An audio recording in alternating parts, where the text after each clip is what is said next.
Eh alors, qu'est-ce que vous faites là, bande de petits polissons devant le 20h du monde moderne, alors que vous devriez aller dans les bars, danser pendant qu'il est encore temps, danser tout ce que vous pouvez, danser avant que ce soit interdit par la loi. Oui, bientôt, le gouvernement, par décret, va interdire de danser dans les bars et les restaurants.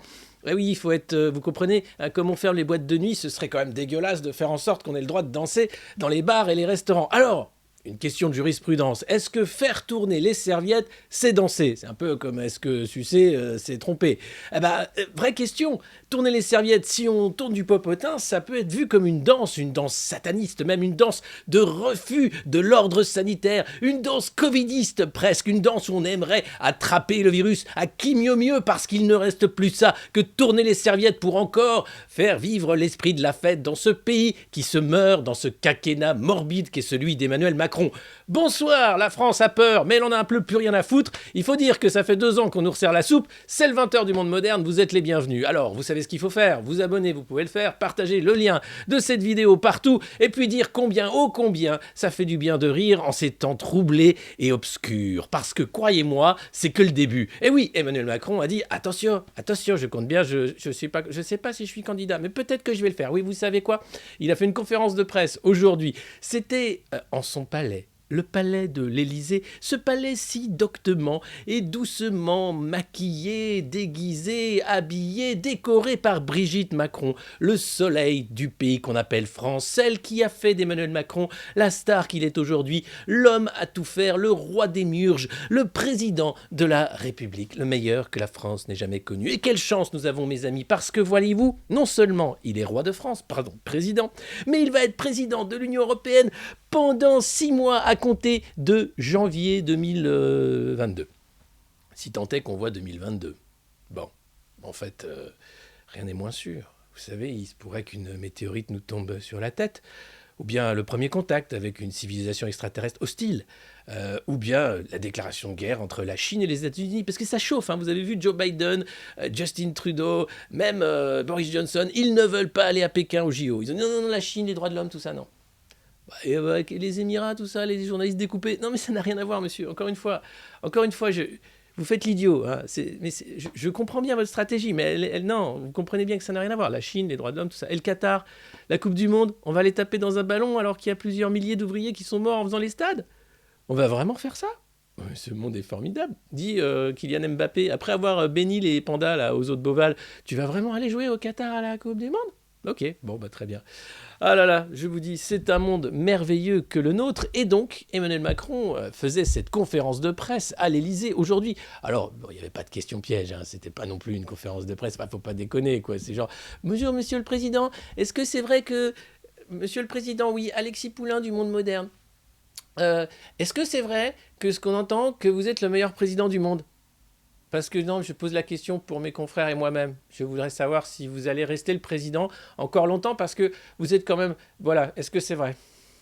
Et oh bah écoutez, oui, alors peut-être. Alors la question en plus, c'est à la fin, c'est une journaliste de LCI, je crois, qui pose la question. Pour moi et mes collègues, est-ce que vous allez vous présenter? Est-ce que vous allez être candidat? Et est-ce que fermer les boîtes de nuit, ça suffira pour sauver Noël?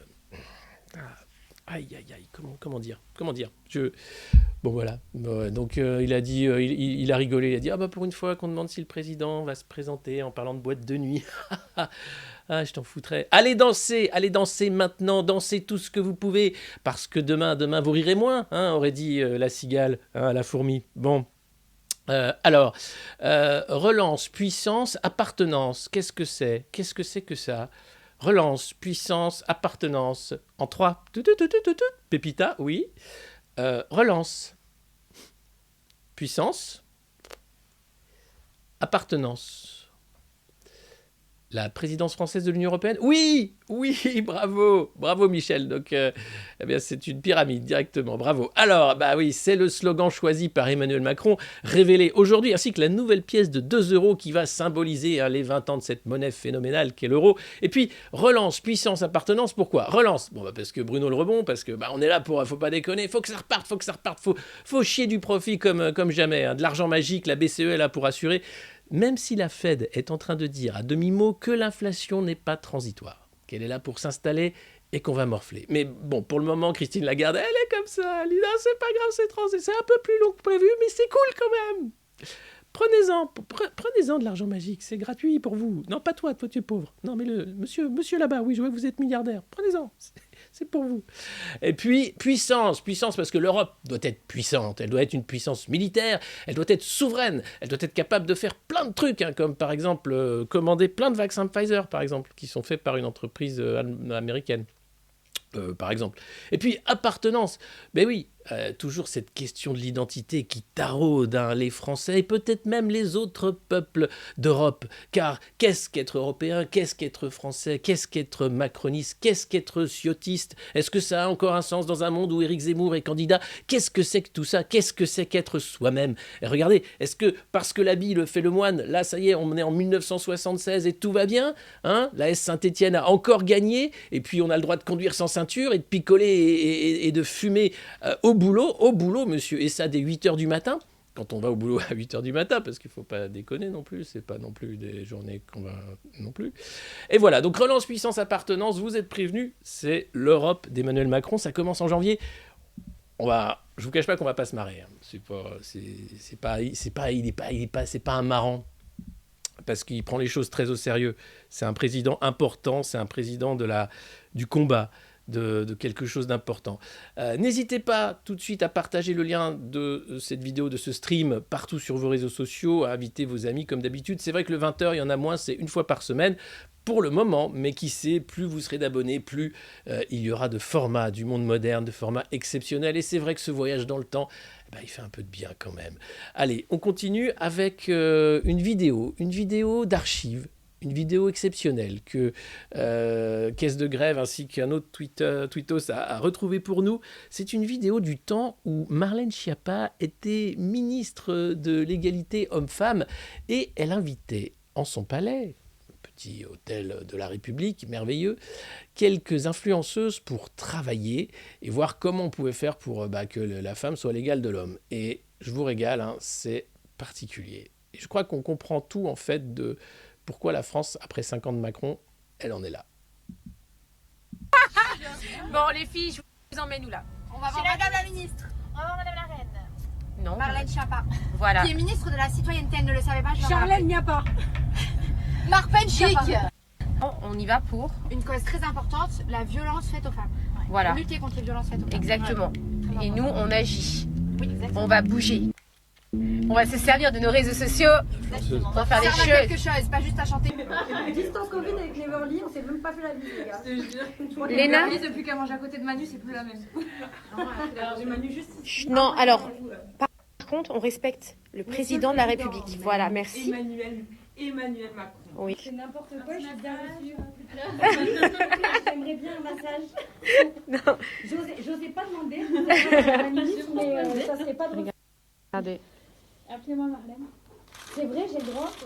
Vous savez, c'est encore plus plaisant que quand mon ex-belle-mère, elle m'a dit, vous pouvez me tutoyer. C'est vrai. Et vous avez tutoyé ou pas? Après, je me suis fait quitter. Ah. Mais c'est pas grave, je me suis relevée. Il y a un rapport entre Picasso et les influenceurs. L'histoire de Picasso, en fait, à la sortie d'un restaurant qui coûte très cher, on lui demande de payer, il n'a pas d'argent et donc il signe Picasso. Et là, le restaurateur lui dit, mais c'est une signature, ça vous a pris 2 minutes de faire ça. Et Picasso dit, non, ça m'a pas pris 2 minutes, ça m'a pris 30 ans. Voilà, et c'est-à-dire, ça m'a pris 30 ans à construire quelque chose, à apprendre ce que je devais faire, construire mon personnage, être reconnu, avoir un savoir-faire, travailler, répéter, etc. Et donc ça, c'est l'aboutissement de ces 30 ans. Donc vous, Attendez, c'est pas fini. Vous venez quelque part, ou vous portez une marque ou quelque chose, mais c'est l'aboutissement de tout ce que vous avez fait derrière et de tout votre travail qui s'illustre là. Mais je sais pas si je me suis capable. Je chante là toute seule. Qu'est-ce qu'on a dit? Non, mais en fait, je vous avoue. Non, mais moi, si je peux avouer quelque chose pour de vrai, c'est que moi, vraiment, je m'attendais à un dîner un petit peu tiré à 4 épingles. Et puis surtout, être stressée. Et puis devoir. J'étais à 2 doigts de vous faire une révérence. Qu'est-ce qu'on rigole chez Marlène Schiappa? Tu veux des cocktails? Eh ben, y'en a pas. Elle va rentrer chez elle. Elle va rentrer chez elle, Marlène Schiappa, elle va dire que des beaufs. Ben voilà, on va chez Marlène Schiappa, Charlène Miappa, Madame la Miappa, mais ben voilà, c'est, je pense, le sommet de la carrière politique de Marlène Schiappa, avoir fait appel aux influenceuses lorsqu'elle était ministre. Elle n'a jamais arrêté d'ailleurs. Nous avons un président influenceur qui est sur TikTok, et sur Twitch aussi peut-être, je ne sais pas, et sur Instagram, partout, comme nous d'ailleurs. Mais lui, c'est son métier, il est l'influenceur, le premier influenceur de France, c'est le président influenceur, le président des influenceurs, le gouvernement des influenceurs. Voilà ce que ça fait en vrai. Ne vous posez pas plus de questions de pourquoi la France est dans cet état-là 5 ans après le quinquennat d'Emmanuel Macron. Je crois que la réponse, elle est là. Il n'y a pas de cocktail chez Marlène Schiappa. il y en a pas. Qu'est-ce que... On fait pas de loi chez Marlène Schiappa. On s'en fout total. On a tous les droits chez Marlène Schiappa.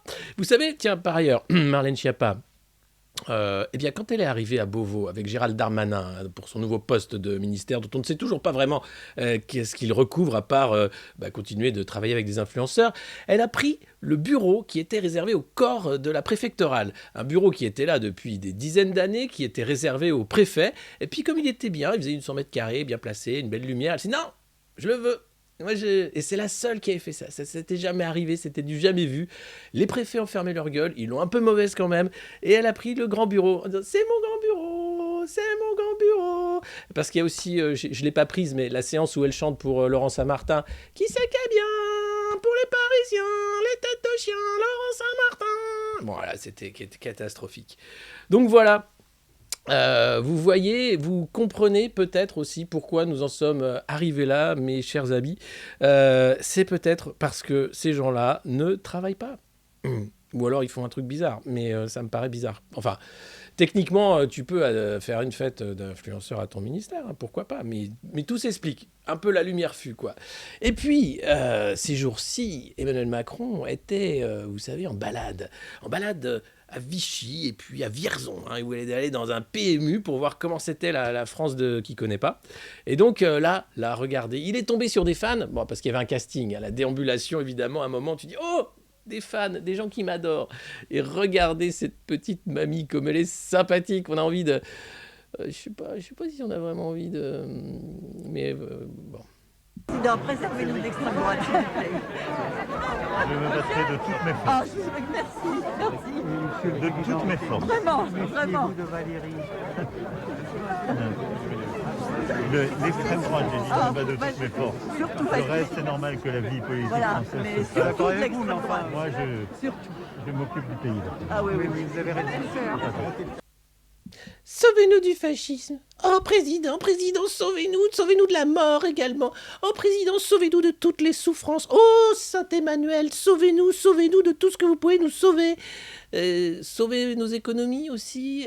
Voilà, c'est merveilleux de voir des Français comme ça qui sont là pour faire France, hein, comme dit Emmanuel Macron. C'est super, j'étais content de vous rencontrer les Français, vous êtes vraiment comme ça, hein, continuez. Allez vous faire vacciner quand même parce que c'est la stratégie, hein. 3 doses avant les 3 prochaines doses pour le Omicron, parce que sinon c'est qu'on sera pas la nation la plus vaccinée, donc McKinsey sera pas content. C'est quoi ces chiffres ? C'est pourquoi la France, c'est pas le pays qui a le plus de vaccins alors qu'on pouvait ? Les Français étaient réfractaires. Et pourtant, je leur ai fait peur. Et pourtant, avec le fascisme, tout, j'ai mis le paquet. Hein, mais je crois qu'à un moment, ils ont lâché la rampe. C'était Noël, tout ça. Ils dansaient dans les bars. J'en ai vu à moitié à poil, qui tournaient des serviettes. C'est tout ce qui nous restait, quoi. Incroyable. En tout cas, voilà la visite d'Emmanuel Macron, la conférence de presse, bien sûr. Le Covid, j'en parlais aussi il y a peu. J'ai pété un peu un câble, c'est vrai. Mais quand on voit comment ça se passe, avec des mecs qui te disent, vous savez, les données sont parcellaires et de mauvaise qualité, mais on va quand même vacciner les enfants avec ces données de retour, hein, sur les effets secondaires.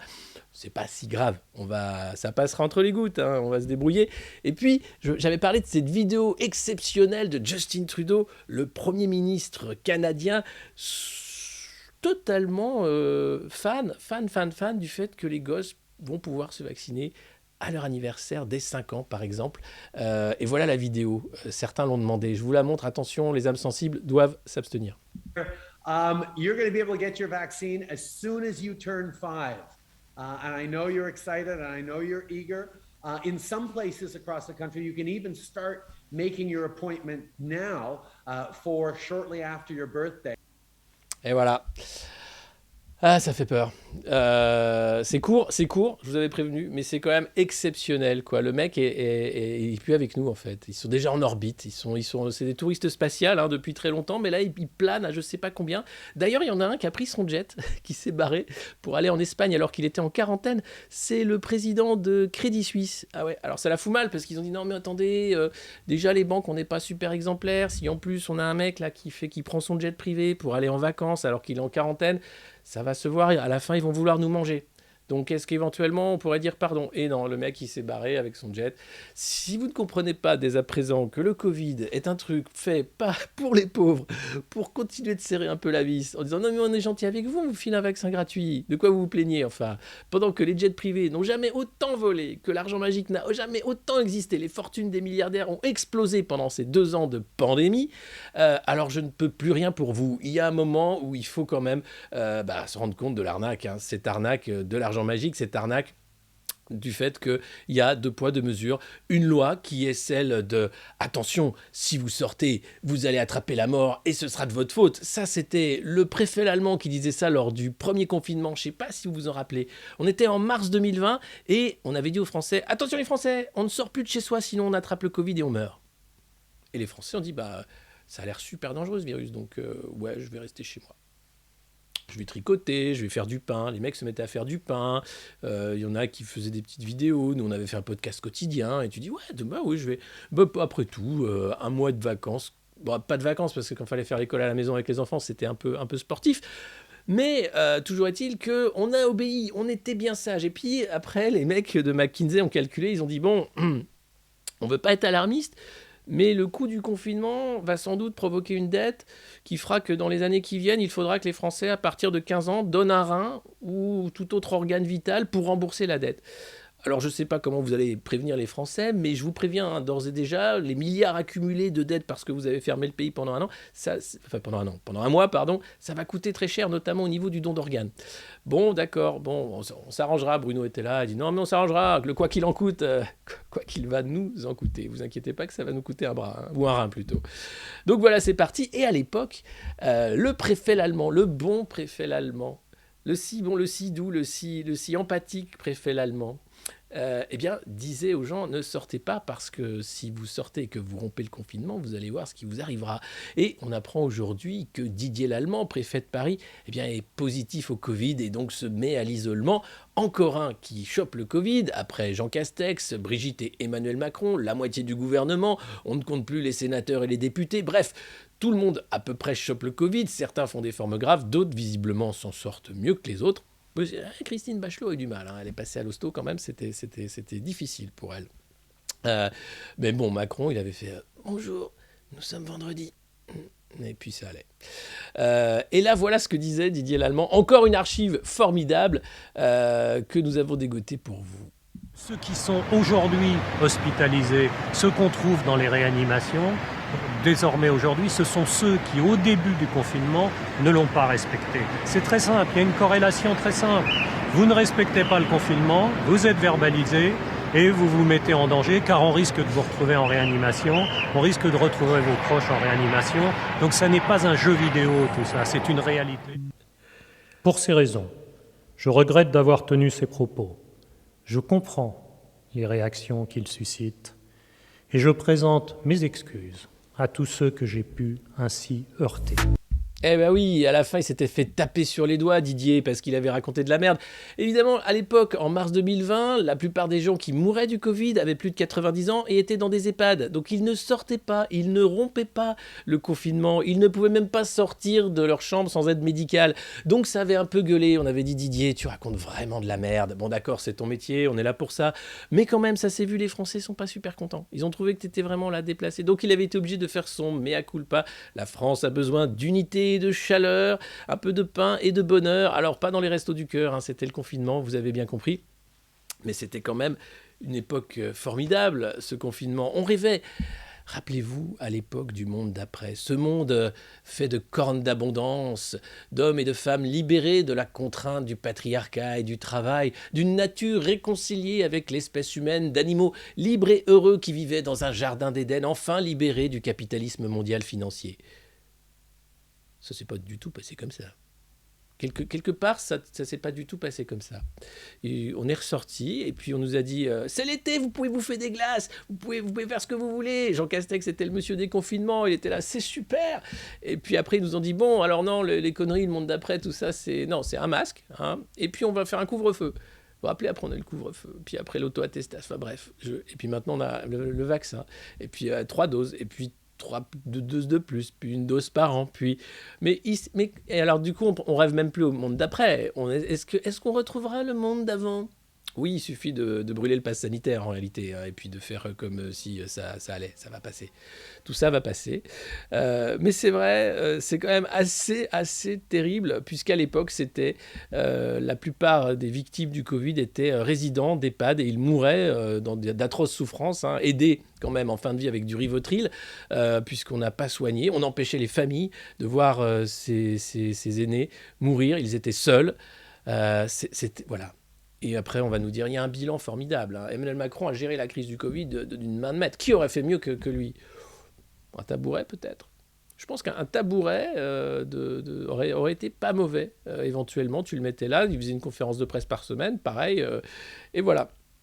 En tout cas, c'était quand même un sacré moment qu'on a passé, et notamment les excuses du préfet l'allemand, à qui on souhaite évidemment un prompt rétablissement, même si nous ne sommes pas dans le même camp, madame. Sacré préfet l'allemand. Voilà, c'était un JT, un format plus court que la revue de presse, puisqu'on fait seulement quelques petits morceaux sélectionnés comme ça, et par ça et là, qu'on peut glaner dans ce grand et magnifique pays qu'est la France, même si on a l'impression qu'on a quand même quitté le réel depuis quelques temps. Eh bien, ça nous permet de faire un voyage dans le temps, ce JT de 20 heures, avec des cravates à pois, des vestes à carreaux, du vin rouge ou du blanc selon, des gens qui nous regardent et qui nous aiment. C'est le 20 heures du monde moderne. Il y a également la revue de presse, c'est quasiment tous les matins à 9 heures. Vous pouvez vous abonner sur Twitch, sur nos réseaux également YouTube et ailleurs, Twitter et machin, bref, tous les réseaux des GAFAM, hein, parce que c'est super les GAFAM. Jeff Bezos, tout ça, Mark Zuckerberg, tout ça, Google, super. D'ailleurs, à propos des GAFAM, un nouveau service de fact-checking vient de voir le jour. Il s'agit d'un service de fact-checking de l'AFP financé par Google. Je ne mens pas. Voilà. Donc maintenant, vous êtes prévenus. Attention, quand vous sortez de chez vous ce soir, faites-le. C'est la dernière fois que vous pourrez danser dans un bar ou un restaurant. Demain, vendredi, c'est fini. Et ça jusqu'au 6 janvier. Enfin, sauf si le décret se prolonge jusqu'au 22 juillet, que sais-je encore. Peut-être même qu'après, on nous interdira de nouveau de sortir à partir de 22h ou de 20h. Je ne sais pas, je sens venir le couvre-feu pour sauver Noël. Je ne suis pas chaman comme Jean-Michel, mais je sens bien que des nuages noirs s'accumulent au-dessus de nos têtes et qu'il va être très difficile de garder le sens de l'humour, mais on va le faire ici, pour vous, pour nous, pour tenir bon, parce qu'on en a besoin et qu'il ne faut pas prendre tout ça trop au sérieux. Voilà, c'était le 20h du monde moderne. À demain, les copains, prenez soin de vous et de ceux que vous aimez bien.